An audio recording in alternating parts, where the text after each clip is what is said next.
¿Qué dicen? Muy buenos días. En estos casos se dice un gusto estar de vuelta. Yo creo que es más un formalismo porque no sé si es un gusto volver de las vacaciones, pero bueno, un gusto estar seguro.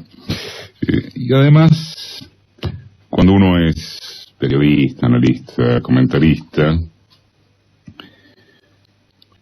y como nunca deja de serlo, a veces los periodos de descanso sirven para, aunque sea sentir, no digo que sea cierto, que se puede tomar distancia de algunas cosas y tener alguna macrovisión confirmada, corregida. A veces viene bien eso. De todas maneras, no es que haya mucho nuevo para decir. El verano va transcurriendo entre este rumbo gubernamental decidido a consolidar sus características de empobrecimiento social, masivo, a favor de acumular ingresos en las franjas más concentradas de la economía, y lo que continúa siendo el ausentismo de una respuesta orgánica, unificada, por parte de los actores sociales perjudicados.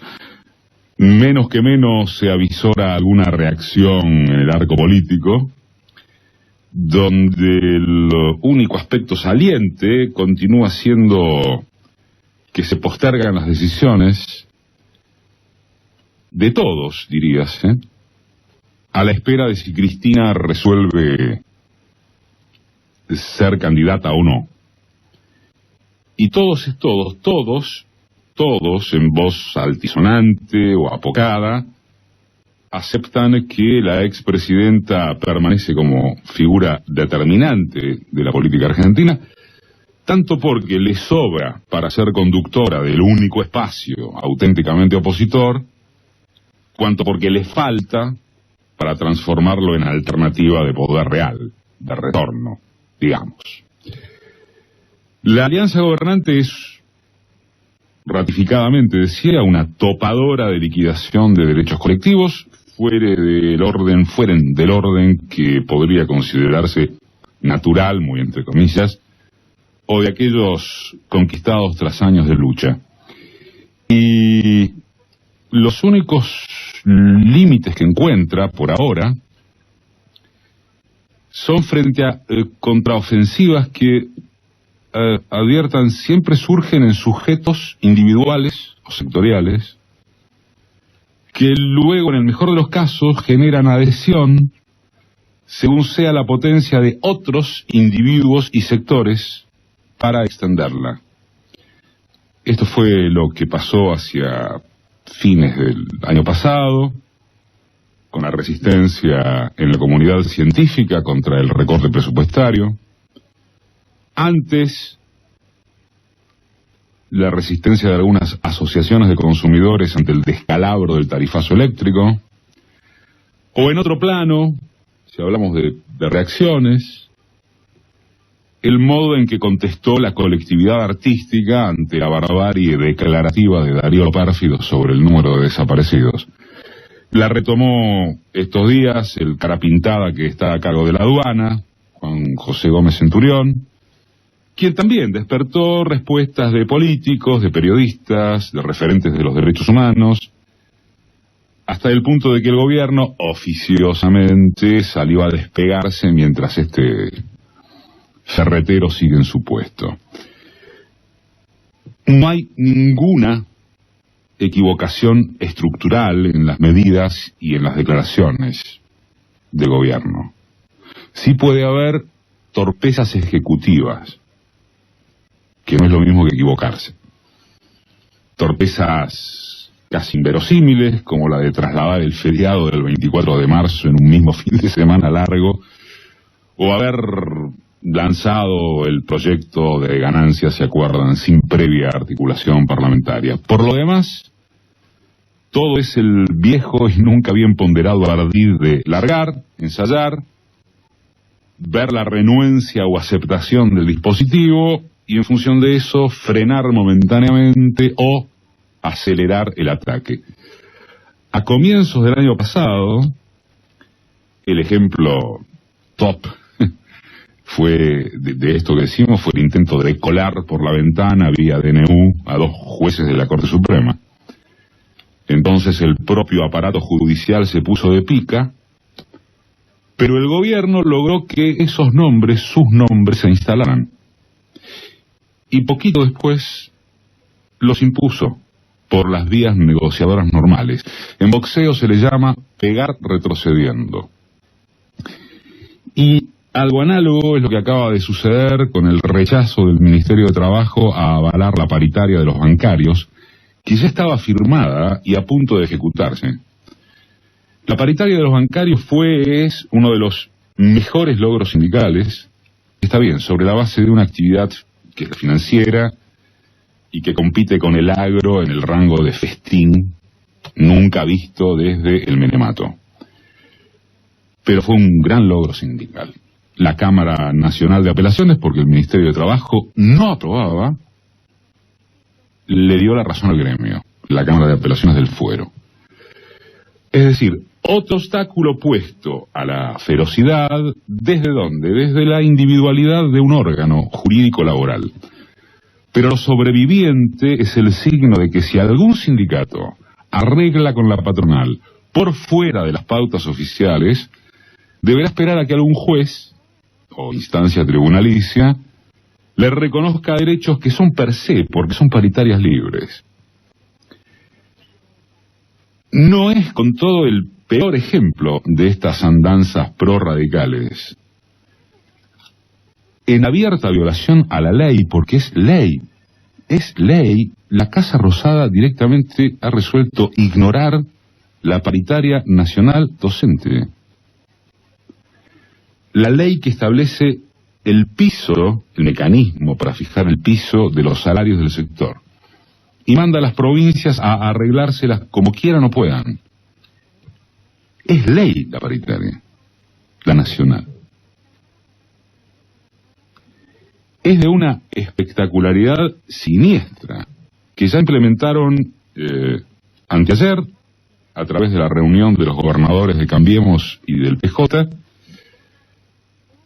para ponerle tope anual del 18% a las aspiraciones docentes, cuando el estimado real del propio gobierno ronda un porcentual del 24%. En medio, además, del remarque de precios que hay, del aumento de tarifas actuales y futuras, que sugiere percibir a ese 24% calculado como un insulto al sentido común, a valores de lo que se siente hoy, la verdad es que la tolerancia de las provincias suena a provocación. Quien mejor resumió la pusilanimidad de los gobernadores fue el cordobés Juan Schiaretti, que muy suelto de cuerpo sostuvo: nos encontramos frente al hecho de que no hay paritarias entre el Estado Nacional y el Gremio Nacional, y eso hace que los gobernadores vayamos a negociar como corresponde, dijo, con parámetros comunes. Esta frase del otrora peronista Schiaretti, uno de los aliados más estrechos de Macri, por no usar la palabra servilismo, sintetiza, entre otras cosas, a dos bien marcadas: la aceptación lisa y llana de que el gobierno federal puede pasar por encima de la ley como mejor le plazca, y la no resignación, el beneplácito ideológico de que los ajustados están en estado de somnolencia. Por lo pronto, otra vez y más allá de las acciones contestatarias que anuncian desde ya el Gremio Docente Nacional y una CGT que sigue pronosticando su despertar de la siesta en cualquier momento, está claro que el marcaje de la agenda sigue en manos del gobierno y montado en ciertas aristas clave. Y permítasenos una obviedad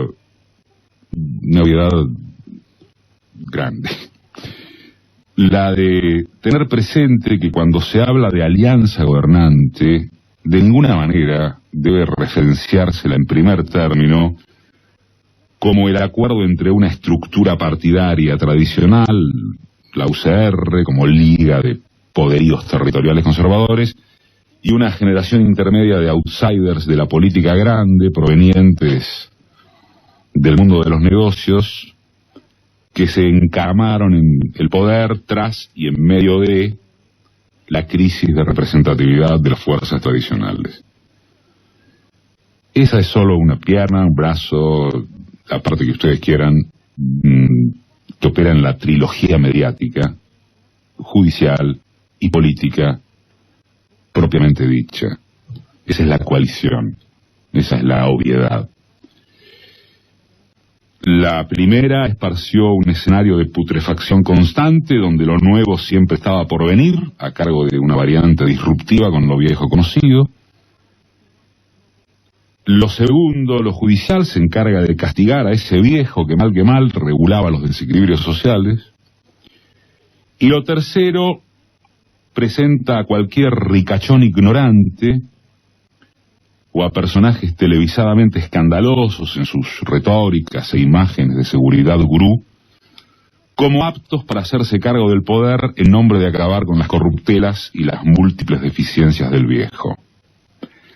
Esta fue la forma en que las módicas reparaciones colectivas logradas desde 2003 se dieron terreno para beneficiar al humo de que podía avanzarse sin volver atrás. Y volvimos mucho más atrás de lo que el más pesimista podía suponer. Mucho más atrás. El respeto a las instituciones se convirtió en encarcelar a una dirigente social mediante un proceso escandaloso, amainado por un capanga, por un degenerado feudal. La salud de la economía consiste en un endeudamiento externo que es el más grande de cualquier historia en el mundo que quiera tomarse en un periodo tan corto. La pérdida del empleo supera largo los 100.000 puestos, de acuerdo con las cifras oficiales, para no hablar del trabajo informal. Y como si no bastara, no solo no hubo, ni hay ni habrá la lluvia de inversiones que nos reintegraría al orbe civilizado, sino que se quedó a exacta contramano de una tendencia universal proteccionista encabezada por el estadio fascista del neoliberalismo. No hay entre nosotros un solo dato duro, de la economía, que permita abrir esperanzas de recuperación, respecto de no se sabe qué cosa que ya no estuviera más o menos recuperada para los parámetros de un capitalismo periférico. Vaya si faltaba repensar la osamenta productiva de un país como este, que siempre termina discapacitado cada vez que crece, por sus carencias en la generación de divisas que sostengan ese crecimiento. Pero es enfermizo que se pretenda reemplazar esa falta con la apuesta a este festín de deuda en dólares especulativos. Insostenible, no insólito. Es coherente con un modelo que más tarde o más temprano se termina mordiendo su propio traste a cuenta de los denostados populismos que después llegan para hacer lo que pueden con los restos. Bueno, al fin y al cabo, Trump expresa algo parecido, con la pequeña diferencia de que lo hace desde un capitalismo central. Nuestros liberales y letrados, y las consultoras que representan sus intereses, y los títeres mediáticos, que otro tanto, se piensan como núcleo, no como perímetro. El problema, antes que ellos, es una subjetividad masiva capaz de creerles reiteradamente, ¿no? Gracias a memorias populares que son cada vez más cortas, o a una insatisfacción alentada por la idea de la completud consumista, abstracta, imperecedera, apta para que toda fantochada pueda encontrar recepción positiva.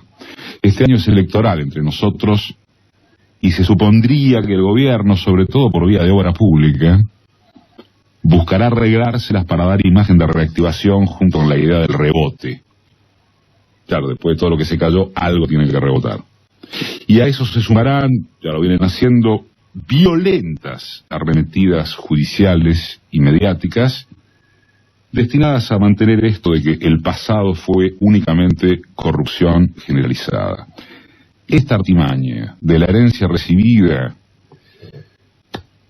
¿cómo no?, podría servirles para aguantar y hasta ganar las elecciones de medio término, mientras la única realidad es que el salario es la variable de ajuste. ¿Cuánto se puede durar así?